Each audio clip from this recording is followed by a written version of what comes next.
even though we discussed things, people still ask me, even though we've discussed it in class. Wednesday 24th is your first presentation. And then the following one, the second, I mean, one group will do Wednesday, the other group will do it Monday. The group, that was group 1. And then the other batch, let's call it cohort instead of group so people don't get confused. Second cohort is Monday. What would that be? What day would Monday be now? Monday 29th. 29th. Okay. Right, that's it. Okay. Now, some people send me emails asking me stuff about the presentation without putting their section number. I don't respond to emails without section numbers because I don't know what class you belong to. So, any questions about the presentation for now? Anyone have any questions about the presentation? Don't you be sending me emails now without ID numbers or without your information and then asking me questions when you get the opportunity to ask now. All right, somebody's got their hand up. Just 1 second. I'm just sorting something out. Editor, say, copy link, and then done. All right. Who's got their hand up then? Sarah, yeah. Go ahead. So the presentation is on Wednesday, but when do we have to turn in our work? You don't turn in your work. You just do the presentation online, and that's me then on the other side of the monitor. I have a grading sheet, and I grade you according to both the slides and what you say at the same time. Yeah, so it's just the only thing you need to worry about is the actual presentation. You don't submit anything. Okay, thank you. Okay, all right. So Wednesday's one group because there's 70 of us. Not everybody will be able to do it on Wednesday. Half of you will do it on Wednesday. The other half will do it on the following Monday. All right. Any other questions? No, I'm Yazan. Doctor, are those groups going to be random or will it be based off of topic? So what I'm going to do in a minute is share with you a Google Drive. Okay. In that Google Drive, it's got the group, the day where it says day 1, it means Wednesday. Where it says day 2, it means the following Monday. And then it has the time starting from 11. And then the next column is group, next column names, next one ID. What I'll do is once I shared with you that sheet, is people put their names against whatever day and time slot they want. And obviously first come, first serve, okay? So you choose the time and the slot, and I will share with you the document in a minute. And in that document, you just write your name and like I say, your name and everybody else in your group, plus your ID numbers. And when you write your name, you write your first and last name. So, Yazan Jarrah, Salma Al-Khiyali, I don't know, Aisha Al-Kitbi, not Salma Muhammad, first and last name. Okay? Is that clear, Yazan? Yeah, it's clear. Thank you, Doc. All right, so here is the link. All right, don't write anything now. All I want to see is if you are able to access the link. So go to that link. Let me see if you are able to access. Yeah, you are. All right, don't write anything in anywhere. Just look at the link, right? Don't put your names anywhere. Now, as you can see in that link, right, it's got, like I say, the date. Date means whether it's Wednesday or Monday. And day 1 is Wednesday. And then it's got 8 day 1 presentations and then 8 day 2 presentations. Day 2 is Monday. Don't write anything I said, okay? Whoever anonymous, whatever, anonymous Kiwi, don't write anything, okay? So then after that, you have the time, there's 10-minute slots, and then you have the group. Now remember, your presentation is only 5 minutes. The reason why there's a 10-minute slot is because there's a 5-minute handover. By the time the first group leaves, second group comes, it'll take about 5 minutes for that to happen. So time, and then the group, and then your names. You write your names and then your ID numbers, okay? So in a minute, I'm gonna let you write your names. Now, when you write your names, do not cut and paste anything because that destroys the whole document. Write your names, type your name and your ID number. Where it says mark, that's your grade I will give you at the end of your presentation. All you do is you write your name and the ID number, and then also all the people in your group, the names of all the people in your group, okay? If somebody's already writing that batch, leave it, because somebody's beating you to it, okay? All right, now Fatima's already written something without writing her full name. I've already said, I want your first and last name, okay? Please don't let me repeat stuff. Just hear it first time and just do what I'm telling you guys, okay? So that's that. Okay, any questions? Yeah, Iman, yeah. Doctor, if we do the presentation without the cam, we will lose mark. Of course, yeah. If you go over the time too much or too much under the time, you lose marks. So if you go over the time by 2 minutes or under the time by 2 minutes, then you lose marks. Definitely, yeah. And the webcam? Sorry? The webcam. Say again? The camera. Webcam. The camera? Yeah, the camera, you're supposed to have camera, because how am I supposed to know who you are, and how am I supposed to know it's the person that's doing the presentation? It's like an exam. You know, in the exam, you have to show your face to your camera. Yeah, same, it's an exam. It's an examined piece of work. So you have to, like an exam, you have to show your face so that we know that you're not cheating. How do I know that you're not just reading something from somewhere? Okay, it's an exam. This is an assessed, yeah, this is an assessed piece of work. It's not just kind of a, you know, a voluntary thing. So yeah, I'll be your monitor. Obviously, not everybody will be in that group. You know, the whole class won't be there. Just your group will be there. Okay, any other questions? Okay, no questions, fine. Right, let's launch into today's class then, guys. Yes, Ali. Sir, about the final, did you make sure when if it's gonna be online or on campus? It's on online. It's going to be online. Okay, thanks. Yeah, okay. But remember I said about people, there'll be some emails coming out. So people's grades are going to be different because there's going to be emails coming out for some people who I've caught cheating. And I'm in communication with the college to make sure that we've got all the evidence. We present the evidence to the college because I have evidence with names and WhatsApp numbers and everything together. And yeah, so those people are going to be obviously not getting the grade. But yeah, so not everybody's grade will be the same because, like I say, those who've cheated will not have the same grade as they think they have. Okay, any other questions? No? All right. Okay, so today we're going to be looking at psychological disorders. I've dropped one topic from the course, so you guys have one topic less to study. So social psychology is not included. So we're going to launch straight into lecture 15 and psychological disorders. Normally you'd have social psychology as well, but you know, I'm letting you off this time. So psychological disorders, what do we mean by psychological disorders when we say psychological disorders? What are we talking about? Mira, yeah. It's when like a part of their brain isn't working or functioning the way it should be. Yeah, sort of. Okay, yeah. Anybody else? Abdullah? Could be two things in my mind. First of which being that it could be something like abuse over a long period of time, which will have prolonged effects. Or the other thing in my mind is perhaps it's something in the genes, genetic, that might affect how someone thinks at birth, all the way till the end of his life, perhaps. I don't know. Yeah, I think you're jumping the gun a bit there, Abdullah. I'm not asking about the causes of psychological disorders or how they manifest themselves. What do we mean when we say psychological disorders? What are we talking about? Yeah. Suhaila? Mental illness, maybe. That's it. Yeah, that's it. That's basically it. Mental health problems, mental illness. All right. So that's what we'll be talking about over the next couple of lectures. Today, I'm going to talk about very sort of basic outline about how we can possibly define abnormality. Abnormality being one way in which we look at mental health problems as being abnormal functioning.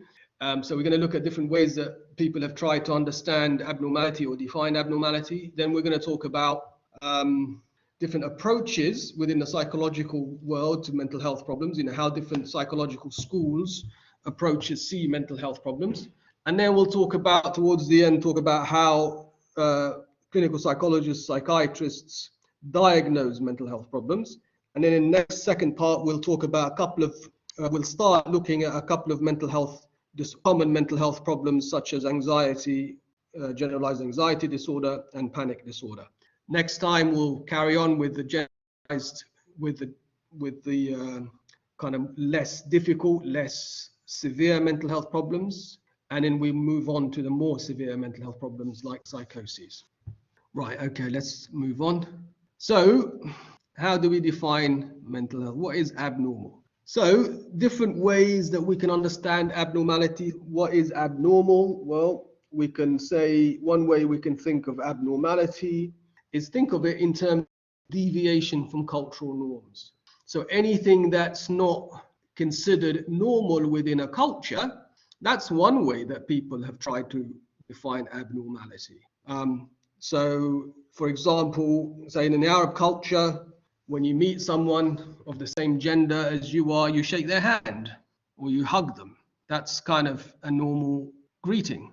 Whereas in Japan, that's not normal. What is normal in Japan is you bow to somebody who you know who's somebody that you're greeting for the first time. So in Japan, shaking hands is abnormal. In here, in the Arab world, bowing to each other is abnormal in a sense.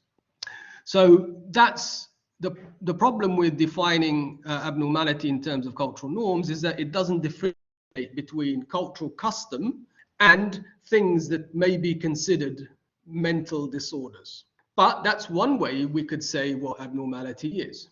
Now, also within the same culture, people can display behavior that is considered normal in or abnormal in this time of that culture's history, but later on, 50, 60 years on, that same behavior may be considered normal. So using cultural norms to define abnormality can also differ from time to another time, from one time to the next time. Not only across cultures, but within the same culture, from one time span to the next, behaviors can be seen as normal or abnormal.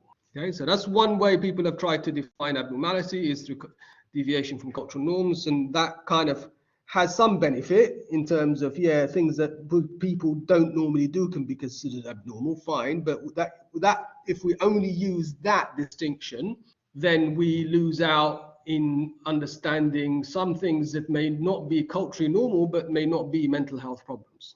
The other way we can define abnormality is to use deviation from statistical norms.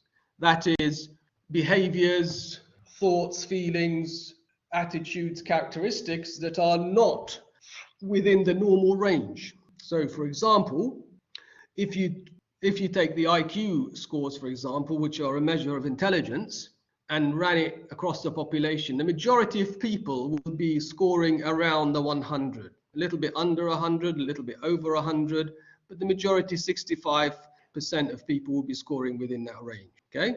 Some people will be scoring 130, very, very, very few people. And in some people will be scoring 70 and 60, very, very few people. So either extremes of that statistical norm, that is the majority, either side of them is considered deviation from statistical norms. So people who score very high are, in a sense, abnormal because it's not what everybody else has normally scored. People who score very low are also considered abnormal because, again, it's not a usual score among the population. So using statistical criteria for identifying normality can also be a problem, even though, yes, it makes sense that behaviors that are not normally displayed by members of the community are considered abnormal. But if we only use statistical definitions, then we lose out on those behaviors that are abnormal but highly functioning or highly functional, and those behaviors are abnormal and maybe not very high functioning. So that's the other definition. So each of these definitions has its strengths and weakness, and I'm talking about how it's used and also talking about some of the problems with it. The other definition of abnormality is behavior that is maladaptive. In other words, behavior that has an adverse effect on either the individual or society. So if somebody does something and that's behavior is not helpful, is not functional to society, that is another way we can define abnormality. So in this sense, stealing, killing, cheating, all of these things would be behaviors that will be maladaptive. In other words, they're not helpful to society. That's another way we can define abnormality. Finally, we can define abnormality in terms of personal distress. How much distress the behavior incurs on the person experiencing that behavior. So how much distress doing something causes the person, okay? So all of these are ways in which people have tried to define abnormality. And now how we define abnormality is pretty much kind of a combination of all those things, so that we can take into account what's helpful among those definitions, but also be aware of what is unhelpful. Okay? Any questions so far? Are you with me? Okay, right. So now moving on to what is normal. Again, there's a lot of debate in the literature about what is normal. Right? How do we know what's normal? But in terms of mental health, the general criteria that a lot of people would agree were indications of somebody being a high functioning or an okay functioning, a well functioning person, a well adapted person. Okay, so if somebody has a good, appropriate perception of reality, in other words, sees things as they are, doesn't see things that other people don't see, doesn't hear voices that other people don't hear, yeah, doesn't have hallucinations, in other words, that's that somebody is well functioning, well adapted. Okay, so appropriate perception of reality. Another criteria is the person's ability to exercise control over his or her behavior. In other words, they do what they want to do. They don't do stuff that they don't want to do, but feel have to do, right? So like addiction, for example, people maybe don't want, they know it's harmful for them, but they still do stuff, okay? Now that is a criteria of maladaptiveness, whereas a person who has control over their behavior and does the things they want to do and desists and doesn't do the things that they know are harmful for them, that's another definition for normality. A third criteria is self-esteem and acceptance. So a person has a good appreciation of themselves, value themselves to a certain extent. Doesn't mean that they think they're sort of God's gift to creation. That doesn't mean that they think they're the best, but they don't also think that they are the worst thing ever. So somewhere in the middle where they realize that they're okay, they might know that there are things they need to work on, but have an appropriate kind of level of self-esteem and acceptance. Another criteria is the ability to form affectionate relationships. So as well as all that we've mentioned above, another criteria is the ability to form intimate, meaningful relationships with other people, able to have friendships, able to have kind of bonds with other human beings that are long-lasting and meaningful. Finally, productivity. So a person who is productive and is doing things that are useful in their day. So all of those different criteria are considered to be what a well-functioning, quote-unquote, normal person would display. All right, any questions? Okay, so in terms of different schools of psychology, some of these schools you've already come across, some you may not have come across, but different schools of psychology, different approaches to psychology see mental illness in different ways, right?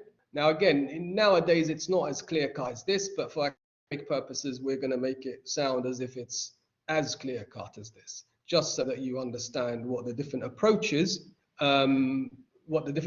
views are on the different mental health disorders and how they see mental abnormality. So the biological perspective sees that psychological disorders or mental health problems as being purely the result of brain disorders, brain dysfunction. So the organ in your skull, when this biological perspective says when you feel depression or when you feel anxiety, the reason why you're feeling it is there's something wrong with your brain. Something's gone wrong with the neurotransmitters that are transmitted between the different neurons, or when there are different neurons maybe that have died, or where there is some sort of brain injury. That's what causes mental health problems. So the biological perspective reduces mental experiences of distress to purely the actual brain inside your head, okay? What do you mean by trauma here? You mean brain trauma or you mean psychological trauma? Psychological problems. I mean, like it's from the trauma, but then they get an anxiety or whatever mental illness they have. It's not solely just brain trauma, if that makes sense. At least in my opinion. So what we're talking about now is what they think. Yeah, we're not discussing our opinions yet. Yeah, so they say that what happens is a problem in your brain, not something that you experience that causes the issue.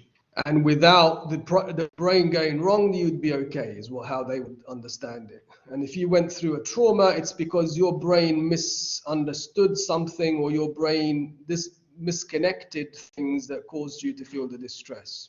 The psychoanalytic perspective says that actually, no, it's not the brain, because if you had early childhood experiences that were problematic and you had conflict when you were a child, or you were abused as a child, or you had not had the affection that you needed as a child, or you experienced trauma as a child, and then you lived your life. Those traumas are kind of horrible. You don't want to think about them, so you repress them deep inside your unconscious because you don't want to think about them.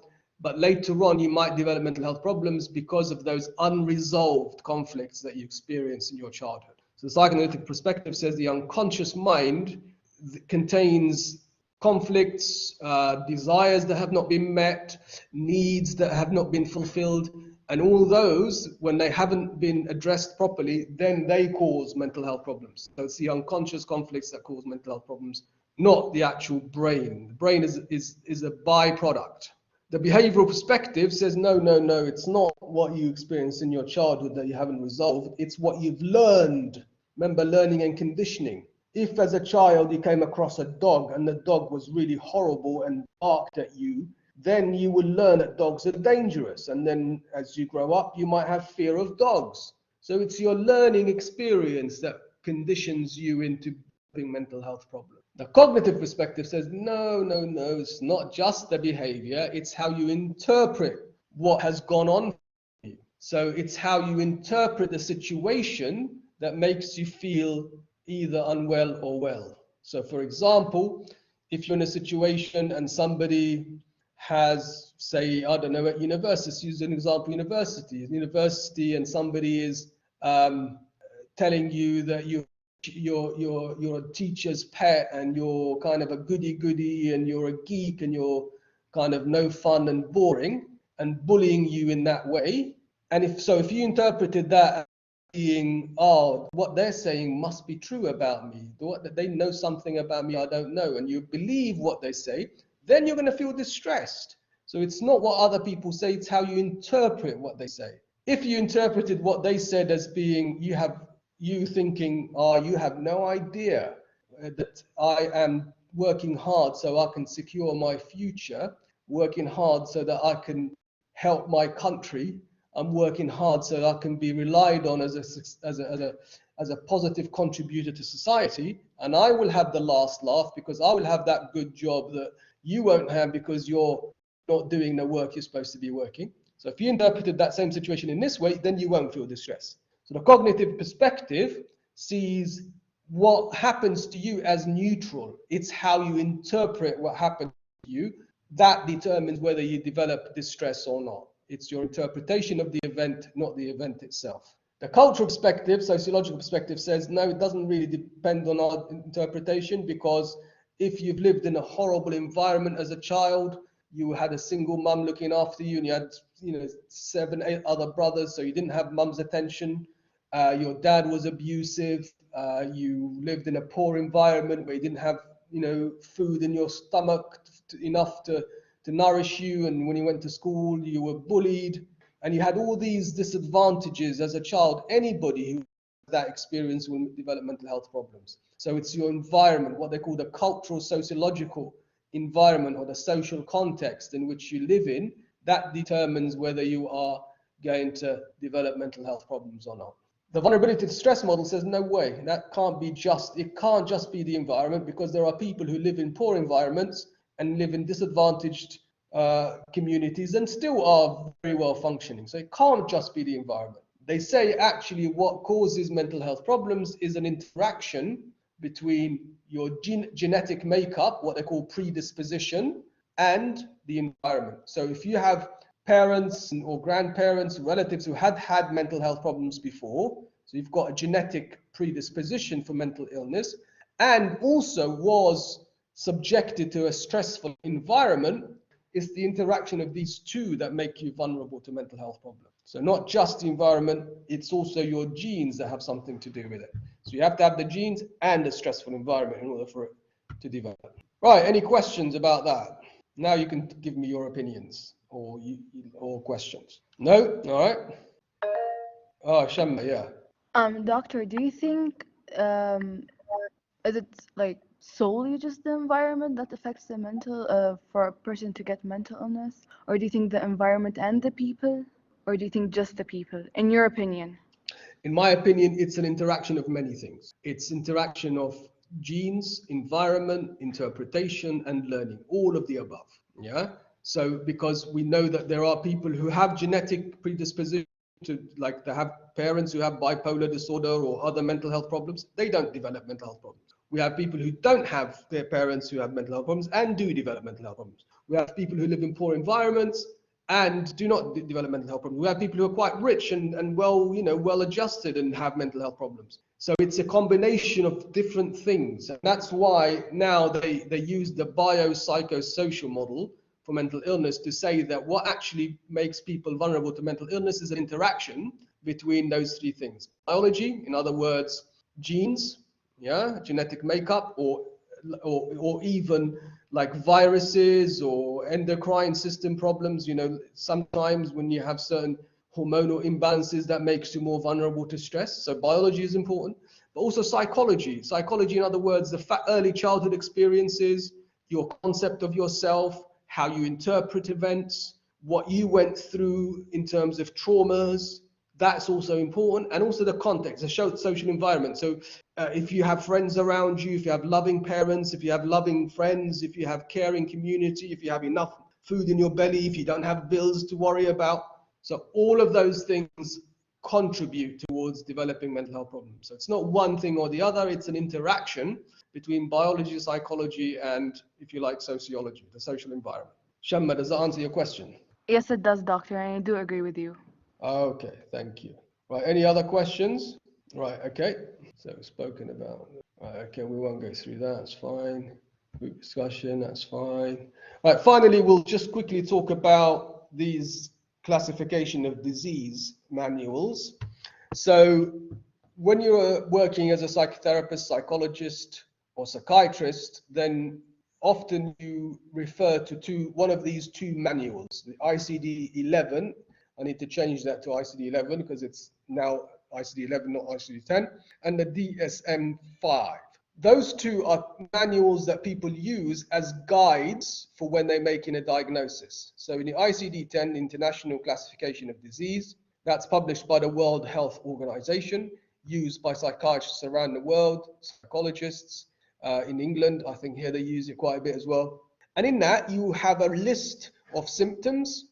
And if those symptoms are met for a certain duration of time and other symptoms are not present, then that list tells you if somebody has these things, then that person has, for example, GAD. If somebody has this list of symptoms, that person has OCD. If somebody has that list of symptoms, that person has panic disorder. So it's like a list of illnesses, symptoms, and other criteria that the person needs to meet in order to be given a diagnosis of a mental illness. So the ICD-11 is, like I say, used quite widely around the world. DSM-5, it's mainly used in America, and it's used a lot in research. But both of them are very similar. They both have sort of generally the same kind of diagnostic criteria for mental health problems or mental illnesses, okay? In terms of mental illness, we can probably divide it into two big areas. Each of those categories have sets of problems that share things in common. They are obviously different from each other, but they are all within one category. So when we talk about neuroses, or when you come across the term neurosis, these are types of illnesses where people are maybe anxious or unhappy, depressed, or have some obsessions, but they're still in touch with reality. In other words, they still know that they're not well, they know they're struggling, they know they're in distress, and they still see reality as we see it. So they understand that their distress is, they're experiencing distress, but they're not hallucinating, they're not denying that they've got problems, and they're not seeing things that we don't see. So in a sense, they're still in touch with reality, they have insight, they know that they have a problem, and these kinds of illnesses we call neuroses. Whereas psychoses are more serious mental health problems. This is where people have lost touch with reality, right? And they don't know that what they're experiencing actually is their illness. They think it's true. So for example, people who might hear voices and they believe those voices are true and they are real. They're not the production of their mind. They believe those voices are actually real and true. And the reason and the fact that we can't hear them or whatever is because we're stupid or because we don't understand them, right? But they don't see those voices as being a symptom of their illness. They see them as an objective reality. So those kinds of people have lost touch with reality, and do not have insight. They don't have knowledge into the fact that they themselves are not well. That's why they're experiencing what they're experiencing. Okay? Does that make sense? Do you have any questions? Ask now. Yes, Sarah. Does schizophrenia fit into neurosis? Because they do see hallucinations, but they're still aware that they are ill, right? But do they think those hallucinations are real, or do they think those hallucinations are the production of their own mind? Yeah, they understand that it's the production of their own mind, but they do see them. So does that fit Yeah. into neurosis? Yeah. Well, before treatment, they don't. Before treatment, who have schizophrenia think that those voices are real. They don't, like you and me, right? We know that we sometimes think stuff, and we sometimes hear this little voice in our head. Yeah, like we Yeah. hear like ourselves thinking, or but we know that that voice is in our head. It's our own voice, like in a sense, right? People with schizophrenia, without treatment, they hear a voice, but they think it's somebody else. Sometimes they even think that there's actually machines that are monitoring them, or sometimes they think that there's aliens, or sometimes people with schizophrenia think that they're Jesus Christ, or have kind of delusions of grandeur, and they believe they believe those experiences are true and real. It's only after treatment that sometimes they come to realize, oh, actually, yeah, this is a sign of my illness. But before going to treatment, somebody with psychosis, no, they actually believe, because otherwise they wouldn't be psychotic if they didn't think they were real. Yeah. So yeah. Yeah. So which one does it fit into? So there's psychosis, definitely. Schizophrenia is definitely a psychosis. Yeah, because like I say, when they say split انفصام الشخصية, people they think انفصام الشخصية means multiple personality disorder. No, it doesn't mean that. انفصام الشخصية, which is like schizophrenia, means that your mind, right? Stay with me, Sarah. Yeah, your mind becomes part of your mind becomes split off, and it takes its own reality. So people with schizophrenia start to actually hear voices like you now hearing me. They hear a voice as clearly as you're now hearing me, not realizing that that voice is actually a production of their own mind. Yeah. So that's schizophrenia. It's definitely a psychosis. Yeah. All right. Thank you. Oh, no problem. So let's move on to psychological disorders in terms of starting with the mild ones now. We're going to start with what we called here neuroses, right? And like we say, neuroses are, when I say mild, it doesn't mean that people aren't distressed. Bloody distressful for some people. Like depression can be really horrible for a lot of people. So anxiety, debilitating, panic attacks are absolutely devastating. But like I say, people are still aware that they are distressed, they're aware that this is happening to them, and they're aware they still have contact with reality. If you want to think about psychosis, you can think about it as junoon, what we in Arabic call junoon, majnoon. Majnoon or junoon is psychosis. Neuroses, they call it usab in Arabic, means, I don't know what it is, usab, neurosis, psychosis, duhan. أمراض دهنية, أمراض عصابية. That's the technical term in Arabic. Okay. Junoon is usab, like when you actually start to believe your delusions and hallucination. Right. Okay. So let's start off with GAD, generalized anxiety disorder. Now, let's first of all just say that anxiety disorders are not one thing. Anxiety disorders are a whole bunch of disorders. I've only chosen a few common ones for you guys. And when I say common, it's because they are very common. 1 in 4 of us. Sometimes I've done a study where it showed 1 in 2 people in some parts of the world will experience depression and anxiety at some point in their time, to the point where they will actually need the intervention of a psychologist. Right? So it's quite common. And so anxiety and depression are common, but within the anxiety world, there's different types of disorders. And we're going to look at a couple of them today and in the rest of them next time. So within the anxiety disorders category, you have something called generalized anxiety disorder. Generalized anxiety disorder is a kind of a generalized feeling of tension, constant worry, and thinking that something awful is going to happen. And the worry is about everyday events. So somebody who's constantly worried, oh my God, is my sister going to come home okay? Oh, am I going to have enough money to pay for my bill? Oh my God, am I going to be able to pass my degree okay? Oh my God, is my dad going to be okay coming home from Hajj? All these things. So worrying, constant worrying about things. That worry is often accompanied with tension in the body, and always kind of feeling that something awful is going to happen.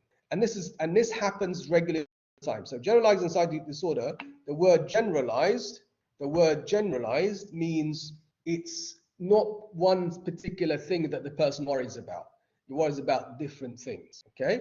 And those different things that they worry about, you know, we might be thinking about things all the time. For people who have generalized anxiety disorder, the thinking is not just thinking, it's also accompanied with a sense of dread, anxiety. So not just overthinking, it's about actually feeling anxious as well. Yeah, you might have a thought, you know, that you might pass your degree, but that thought comes and goes, doesn't stay. Where somebody who has anxiety disorder will be worrying about that all day, you know. So that kind of, generalized state of worry has to have lasted for at least 6 months before one can be diagnosed with the condition. So you have to have had it for at least 6 months, and you have to have at least one of these 4 symptoms that are written in bold type script. So you have to have at least one of these, and then at least 3 from any of these other categories in order to be diagnosed with anxiety disorder, generalized anxiety disorder. So you have to have a period of at least 6 months where you've had a lot of worry, tension, and feeling of apprehension about everyday things, and you have to have at least one of these autonomic symptoms, and then at least 3 from these other symptoms. So the autonomic symptoms are basically, you know, your autonomic nervous system firing up. So you might have palpitating, pounding, racing heart, sweating, trembling or shaking, dry mouth. Any one of these you have to have, or you can have more than one, but minimum is one of these. And then you have to, as well as at least a minimum of one of those, you have to have at least 3 from the rest here. There's 18, or there's more than that. Actually, there's on the other page, how many? 22 symptoms there, okay?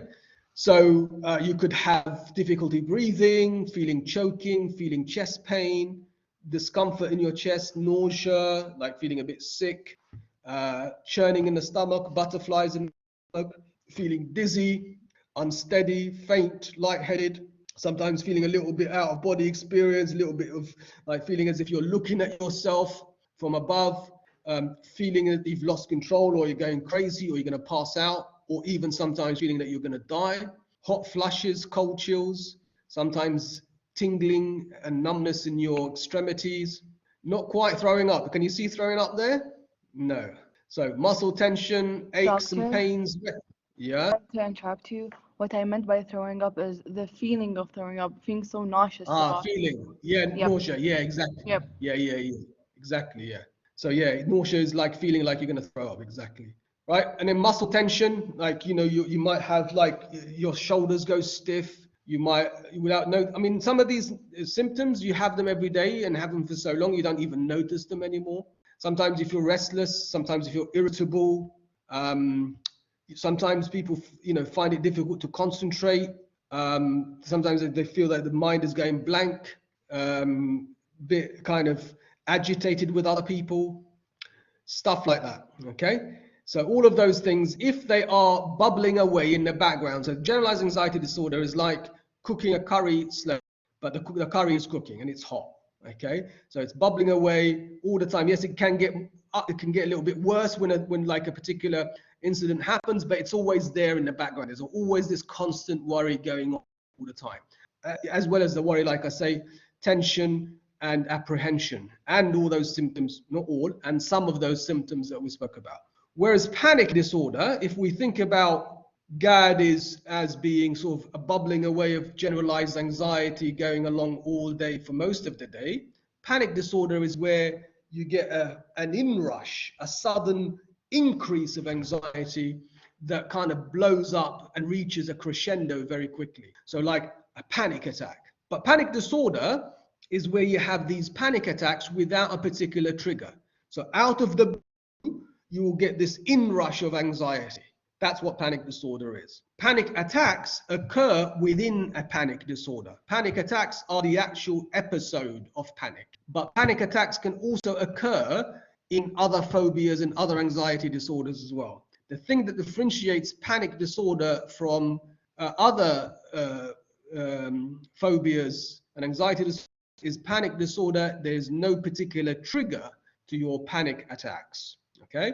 And the panic attacks are just like that. They come out the blue without any particular trigger, and they quickly sort of concentrate, and you can feel really horrible for, you know, anything from a few minutes to up to 10, 20 minutes, some people say, I've worked with. Right?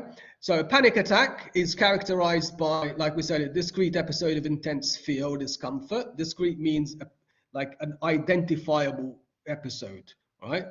Starts abruptly out of the blue, reaches a crescendo. It means it reaches a height, it reaches an apex within a few minutes, and it can last for, like I say, up to 20 minutes. But, you know, most people say it's about 10 minutes or thereabouts. Some people less.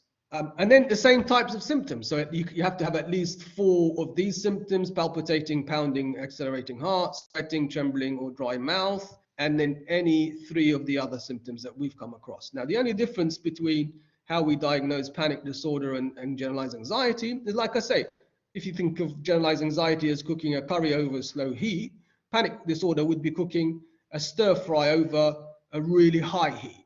You cook it quickly, but under a lot of heat. And that's what a panic disorder is. It's the panic attacks that occur, you know, sometimes you're feeling okay, and then suddenly you feel this inrush of anxiety that's debilitating. You might, you know, feel that your heart is going to pop out of your chest, and that makes you feel really anxious, and it makes you so anxious that you think you're going to die, and that thought that you're going to die makes you even more anxious, which then makes your heart continue palpitating, and so on. And you've got a cycle of panic attack, and that could be very, very debilitating for people. All right, any questions? No? All right, good. We'll leave it there because it's 11:58, and I have stopped at where I wanted to stop anyway. If you have no questions, then that's fine. Just carry on. Make sure you fill in the presentation order sheet. Okay, where is it? Let's see how many people. Yeah, there's some people have already put stuff on there. So yeah, most people have put stuff on there. So make sure you put your names and your groups and so on, and that's it. Other than that, we're done for today. All right, cognitive perspective, please, doctor. Okay, Reem al-Dahiri, you want to, okay. Why didn't you ask earlier? I don't understand why people like wait until the end. When I ask you to ask me, do ask me. Gosh. All right, Reem. Okay, can you put your mic on or not? Are you typed? All right, okay, fair enough. Right, Reem, listen. So, all right, so somebody loses their job, okay? A person loses their job. And then that person, when they lose their job, so the two people lose their job. One person, when they lose their job, think, oh my God, I've lost my job. I will not be able to get another job. How am I going to pay for my bills? How am I going to spend my day? I'm not going to have a career. I've lost everything that's meaningful to me. And I now have completely failed in everything I did. Reem, if somebody had that thought, how would they feel? Somebody thought that, how would they feel? You've got your mic on and you're typing at the same time. Upset, right, good. Now, same situation. Somebody loses their job and they think, thank God, I'd hated that job anyway. It was a real struggle getting up in the morning, going for it. You know, thank God, it's like I've been wanting to leave it anyway, and it's now come from God. You know, alhamdulillah that I've got rid of that horrible boss and that, you know, nasty work colleague that I had to spend time with all day. If somebody thought that, how would they feel? Happy, thankful that they left. They're happy that they left, right? So what's the difference between the first and the second person? It's the same thing. They both lost their job, so the same thing happened to them. What's the difference between the first and the second person? The stress versus being happy that they left. Yeah, so it's the interpretation, right? So how the first person interpreted the first situation as being a disaster, the second person interpreted the situation as being a godsend. So it's the interpretation of the situation, not the situation itself, that made one person feel upset and the other person feel happy, correct? Yes, doctor. So the cognitive perspective says, whether we feel happy or sad depends on how we interpret the situation that we go through. Does that make sense? Yes, thank you, doctor. All right. Okay, Marwan, quickly. Marwan, quickly, if you have a question. Doctor, can you hear me? Yeah, I can now, yeah. Doctor, this isn't related to the psychological disorders, but I have a question about therapy. Okay. Okay, Yeah, so go on. let's say I was 15 and I was going to therapy, and Yeah. I wanted to talk to my therapist, but I didn't want them to tell my parents. They can report the Yeah. situation, but not tell my parents. Is that possible?